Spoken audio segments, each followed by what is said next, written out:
This is Tom Phillips, and this surveillance footage is one of the few rare glimpses of him breaking into a store with one of his missing children right beside him. Now, what began as a seemingly harmless family getaway would spiral into something far more mysterious, including 4 years of lies, secrecy, survival, and ultimately death, all of which was sparked by basically nothing at all. So, what really happened across this long and grueling timeline? How did friends and family cope with the sudden disappearance of 3 innocent children? And how did Tom manage to keep them hidden for so many years?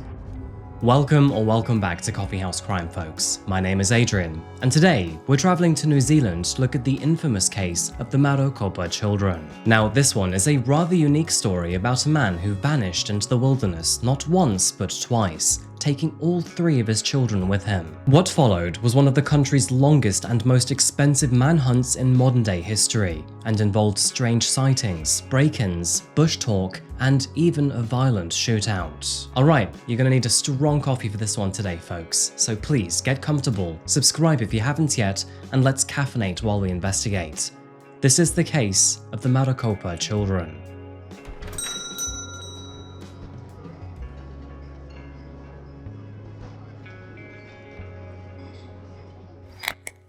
Kia ora, folks, and welcome to New Zealand. Today, we're traveling to the western coast of its northern island and to a place called Marokopa. By the way, I have to say that I absolutely love the names and words of the Maori. For example, you've got Mangoataki to the south, Taharoa to the north, and on the other side of the island you've got Taumata Whakatangi Hanga Kawauau Tamatia Turipu Kakapiki Moanga Horonokupukai Whenua Tahu. Anyway, back to Marokopa. It's a tiny windswept settlement which is tucked away on New Zealand's rugged west coast. And with its wild black sand beaches, rolling farmlands, and the Marokopa Falls nearby, it's a place where nature rules and people are very few and far between. In fact, the sheep outnumber the people here by such a margin that the local council is considering letting the sheep vote. Of course, on the condition that they stop eating all of the ballot papers in the meantime. Life here moves slowly, with farming, fishing, and the occasional tourist making up most of the activity. In a way, its isolation kind of gives it an almost timeless quality. However, as sweet as that remoteness sounds, it does indeed work both ways. And it's here that we meet the Phillips family. Now, Tom Phillips was a farm-raised father from Marokopa. Fewer than 100 people live here, and so the Phillips family had farmed that rugged land for several generations. At the time, Tom was living with his parents on their farm alongside his 3 children, that being Jada, 8, Maverick, 7, and Ember, 5. Unfortunately, his marriage with his wife, Catherine, also known as Kat, had long since broken down, meaning that the children had to split their time between their mother and their father's properties. It wasn't too bad though, because Kat lived in the nearby town of Otorohanga, meaning that the kids could go back and forth quite regularly, but often would stay with their father on the farm. They were homeschooled too, which meant that they were in relatively heavy isolation. Now, Tom was not your typical modern man. You see, he didn't have social media, rarely used his bank cards or bank accounts at all for that matter, and would spend most of his free time hunting, camping, or homeschooling his children. Now, to be honest, that doesn't sound like a bad life at all. To many people, he seemed to be independent, self-sufficient, and liked to live life on his own terms.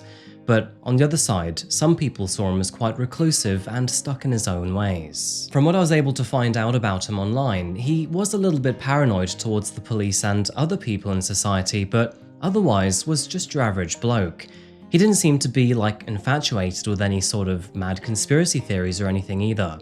He just basically liked to live independently. However, behind that quiet country lifestyle lay a very bitter dispute between Tom and his ex-wife Kat.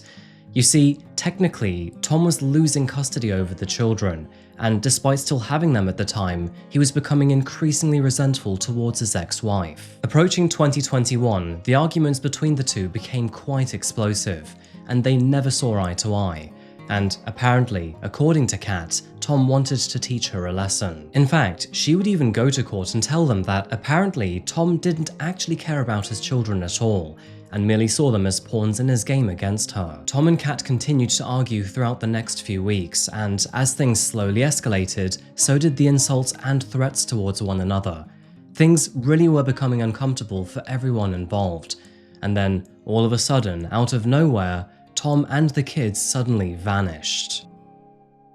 It started innocently enough. On September the 11th of 2021, Tom Phillips and his kids all decided to go camping. Now, they were all last seen at the family farm in Marokopa. However, by nightfall, they were gone. At first, nobody panicked, because they all said they were going camping, after all. However, 2 days later, Tom's Toyota Hilux was found abandoned a few miles away on Kiritaheri Beach. When officers arrived, they found the car's keys tucked under the mat and all of the children's car seats still attached in the back. To the police, this looked extremely concerning. Not only was a man and his 3 children missing, but their car was now abandoned near busy tides. Full of worry, a massive search operation followed, and the authorities did not hold back. They used helicopters, jet skis, drones, and boats, and the locals would even enforce a rahui in the area, which basically means a ban on all fishing, just in case the ocean held any clues or answers. For 18 grueling long days, absolutely nothing showed up. Not a shoe, not a campfire, and not a single trace of the family. Of course, Catherine, being the mother of the family, was beyond distressed, and most people assumed the absolute worst, that Tom and the kids had been swallowed by the ocean. But then, on September the 30th, something miraculous happened.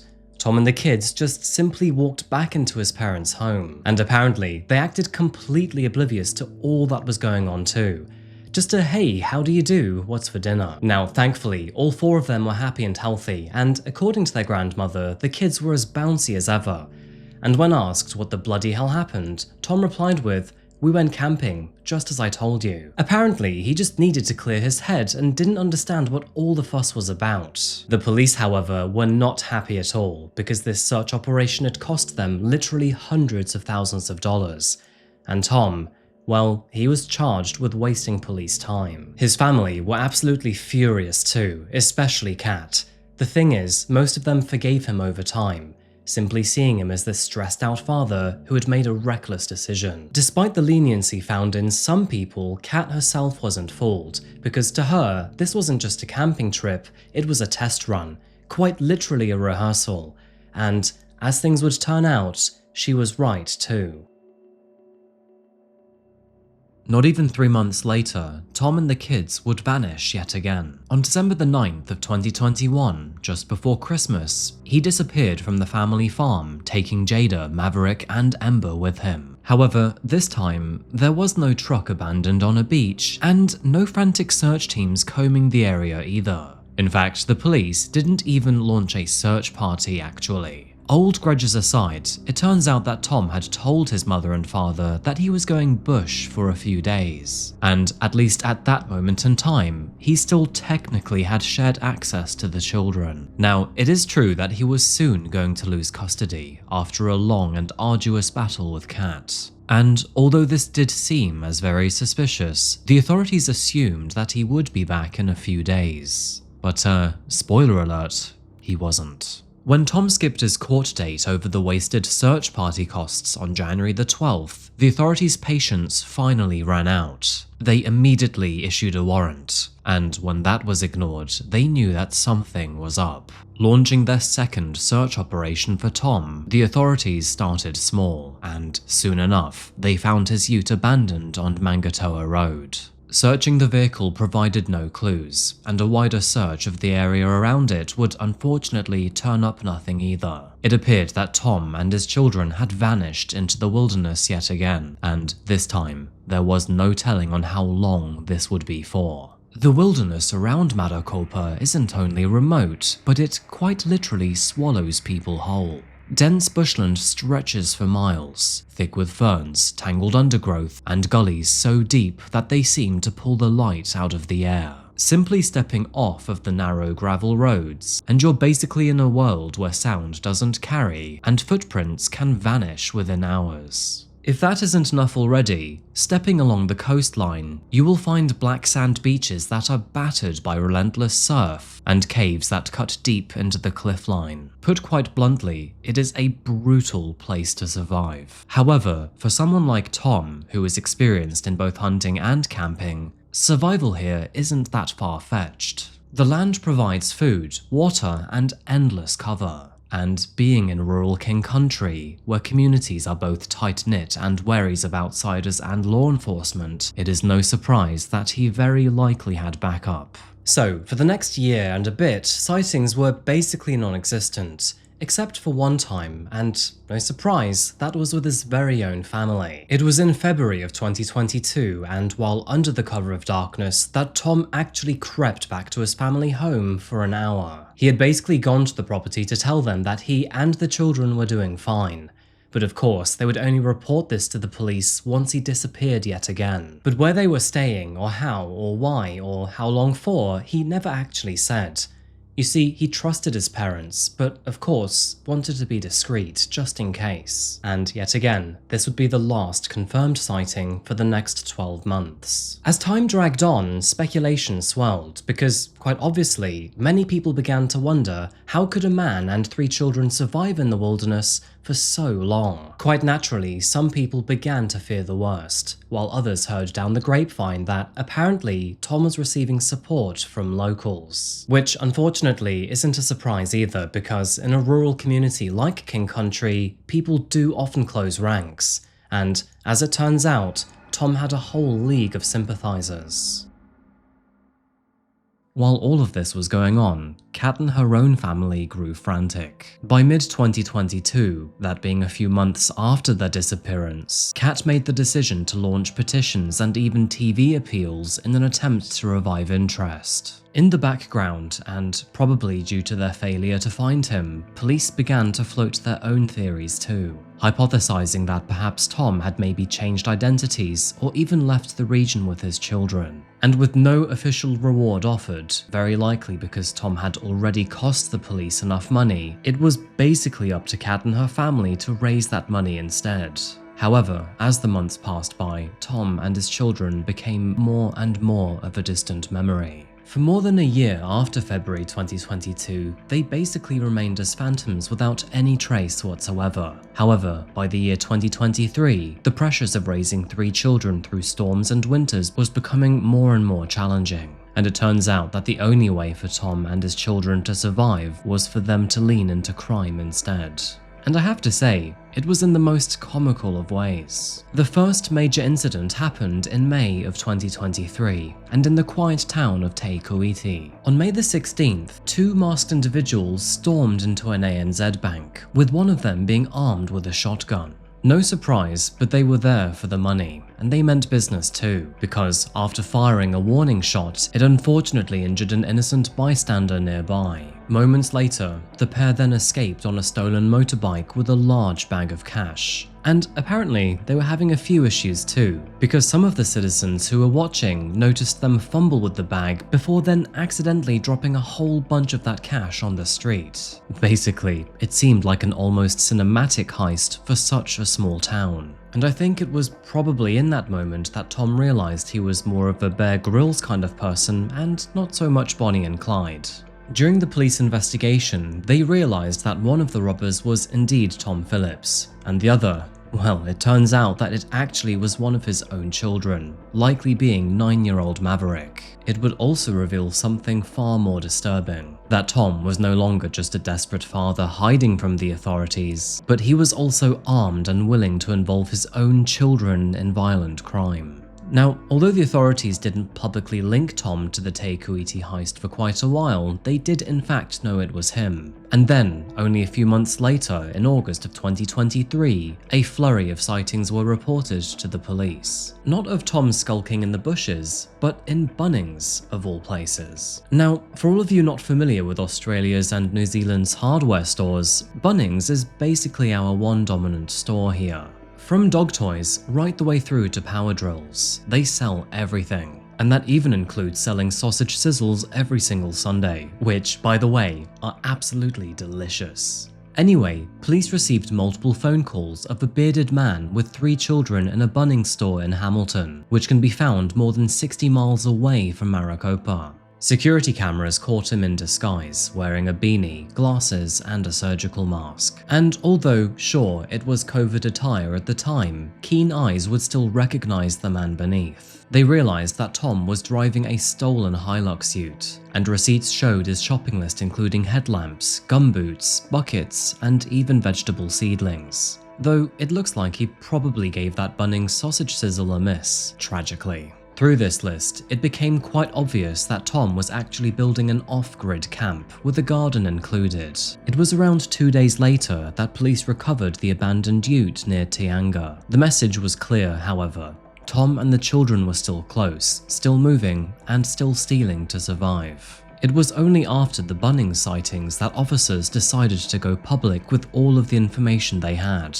They released the surveillance images of a tall man pushing a cart around the warehouse, and urged anyone who spotted him to call 111. What followed was dozens of tips. In fact, in September alone, there were more than 14 reported sightings of him, but unfortunately, none of these tips could be verified, and the group always managed to slip away. The Waikato was Tom's backyard, and it looked like he knew every single escape route possible. By early September, the authorities formally charged him with aggravated robbery, aggravated wounding, and unlawful possession of a firearm. Tom was now officially a wanted armed criminal, and with a rifle slung across his shoulder over most sightings, it was clear that the danger was obvious. A couple of months later, in November of 2023, a surveillance camera caught 2 individuals breaking their way into a supret in Pio. Detectives would later confirm that Tom had stolen the bike from a farm earlier that night, before then trying to steal money and food from the store at 10 minutes past 2 in the morning. The situation would slow down for a while after that until June of 2024.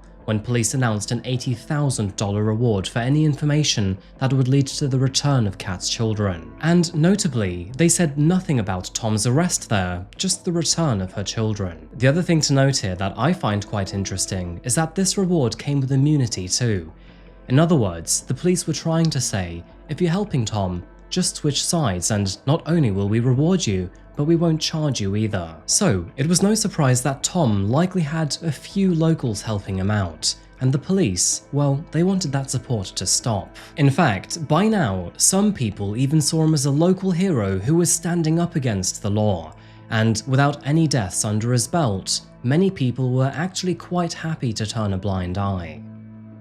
On the other side of the fence, Kat also stepped forward, and on June the 18th, 2024, that being Jada's 11th birthday, she stood before cameras and begged for her children to be returned. So let's play the video here. Kia ora te ao, ko Kat taku ingoa, no Aotearoa hau. Hello world, my name is Kat. I am from Aotearoa, the land of the long white cloud. I am standing here before you today, begging you for your help to bring my babies home. They are just innocent children. They do not deserve to be treated this way. They do not deserve the life that is being provided to them right now. Today is Jada's birthday. She is 11. She will be a young woman now, and she needs her mother. Ember is asthmatic, as am I, and she needs medical care that cannot be provided from the land. And I can only imagine how Maverick is coping with the hand that life has dealt him. Many of you say that the children are fine, that they're being well looked after. How do you know? Have you seen them? Or is it just bush talk? What Thomas is doing is not okay. It is not okay to divide and conquer. It is not okay to isolate and control. It is child neglect, it is child endangerment, it is child abandonment, it is child abuse. None of this is okay. My babies deserve better. I'm just a mother standing here in front of the world, begging you all to help me bring my babies home. Please, if anybody has any information at all, ring the police. Despite the reward and the public appeals, all tips would lead nowhere, and the trail once again eventually went cold. However, that would all change in October of 2024, when all of a sudden, a group of pig hunters out on their usual routine spotted Tom and his children only 2 miles south of Marokopa. This grainy footage showed Tom at the front, with Jada, Maverick and Ember trudging behind in single file. At one point, a child even called out, "Who knows we're here?" The hunters wisely kept their distance, but as soon as they were gone, they rushed this footage to the police. As soon as they became aware of this, officers launched a full-scale search operation with ground teams and helicopters. But unfortunately, Tom's knowledge of the bush would win yet again, and within days, both he and the children had vanished once more. Now, obviously, this footage was bittersweet for Kat, who felt both gratitude and grief. I mean, at least she could tell that they were alive and well enough to walk, but she also called it exactly what it was: child abuse. As 2025 began, tension only grew. By the middle of the year, the children were now 12, 10 and 9, and it seems that the legend surrounding Tom was wearing thin. Even his own family begged him to give up and come home. In late August of 2025, Tom had yet again targeted the same soubrette in POPO. At dawn, a surveillance camera captured a man and his child breaking in with an angle grinder, before then fleeing on a quad bike with groceries in hand. It was the same store that he had targeted back in 2023, and this time the police were ready. The burglary was the last straw for officers. Surveillance tightened, patrols ramped up, and although the military was ruled out, the message was becoming quite clear towards Tom. The net was closing. And in September of 2025, a final robbery would initiate a chain of events that would finally bring this entire saga crashing down.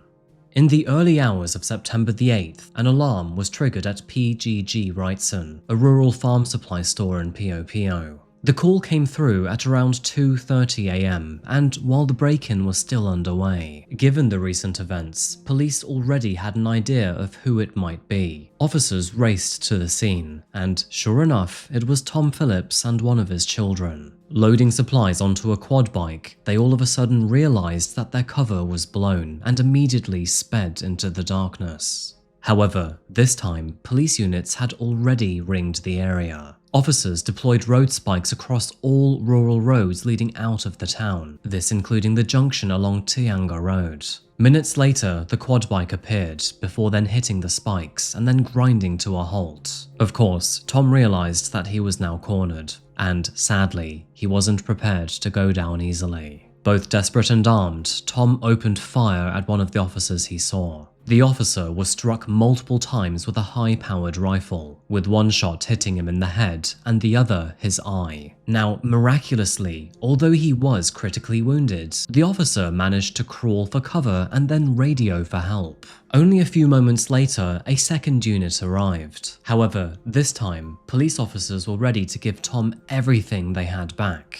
The night erupted into a shootout until, eventually, in the chaos, Tom was shot dead. And after nearly 4 years on the run, New Zealand's most wanted man was now finally seized. The scene was chaotic, and when the shooting stopped, police discovered multiple firearms near the quad bike and his body. It was clear that Tom had been preparing to fight, but thankfully, his child was unharmed. However, as for the other 2 children, well, they were still missing.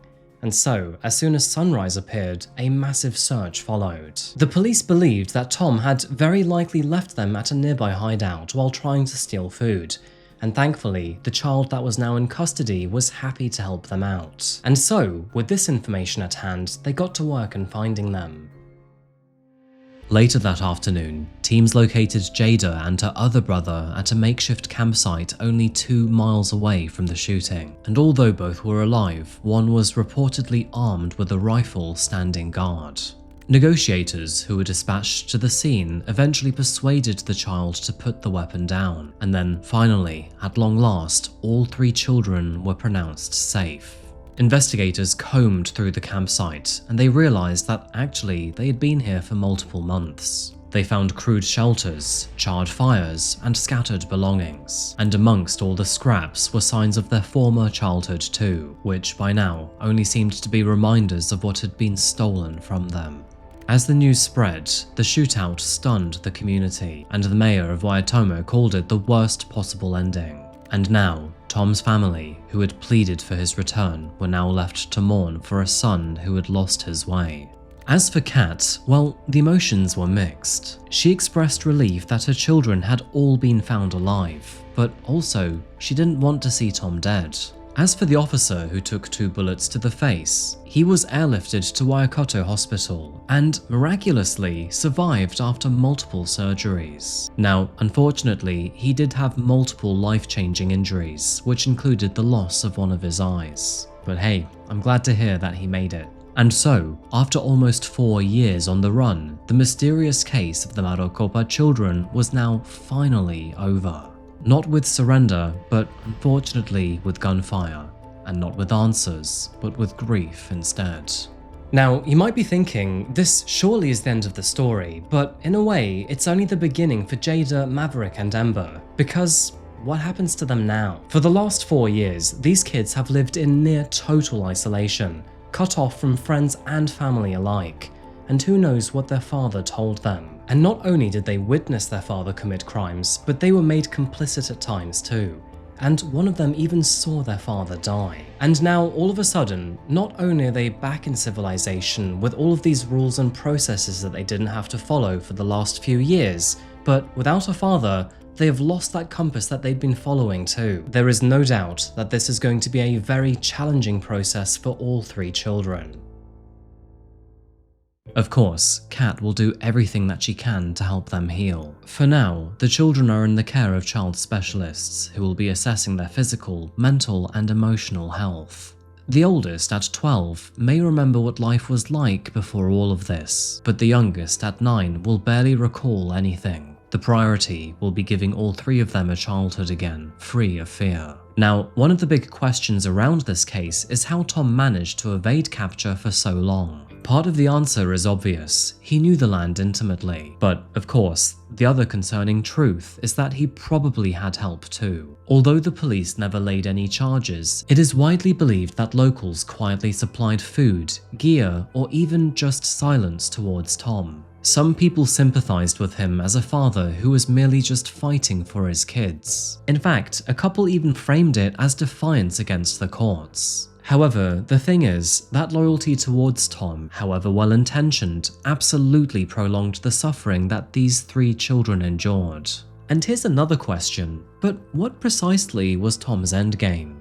Now, some investigators believe that his first disappearance in 2021 was merely just a trial run. And then, when he realized that he was going to lose custody over his children, he basically felt forced into kidnapping them. Of course, gaslighting all 3 of them for the next 4 years in the process. Maybe he dreamed of eventually blending back into society with all 3 of his children under new identities. However, in a country as close-knit as New Zealand, that was absolutely fantasy. At its core, this all seemed to be around custody, and I don't think that Tom had a plan really either. I mean, firing at an officer as soon as you're caught is basically writing your own death sentence. I think Tom couldn't face losing his children to Kat, and so he took them away entirely instead. And although he never sought to hurt them physically, he did in fact deny them of school, friendships, safety, and even just a normal childhood.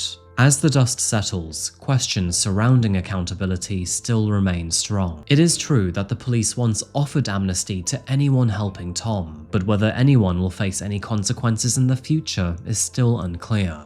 Now, obviously, the wilderness itself was probably Tom's greatest ally. He avoided phones, used cash, disguised himself in public, and moved camp frequently. It was the perfect storm of terrain, preparation, and silence. But in the end, modern society caught up with him. Whether you like it or not, Tom has already entered local folklore, who, at least for the next few decades, will be known as the outlaw Bushman who outwitted police for nearly 4 entire years. However, unlike legend, this was not adventure. It was real life with real consequences, and sadly, most of that will now land on his children. This has been a deeply traumatic incident this morning for those involved. It has been confronting and challenging in a small, rural, isolated location, and obviously this is devastating news for Tom Phillips' family as well, and is the outcome that nobody wanted. And I think on that note, folks, we've come to the end of this story.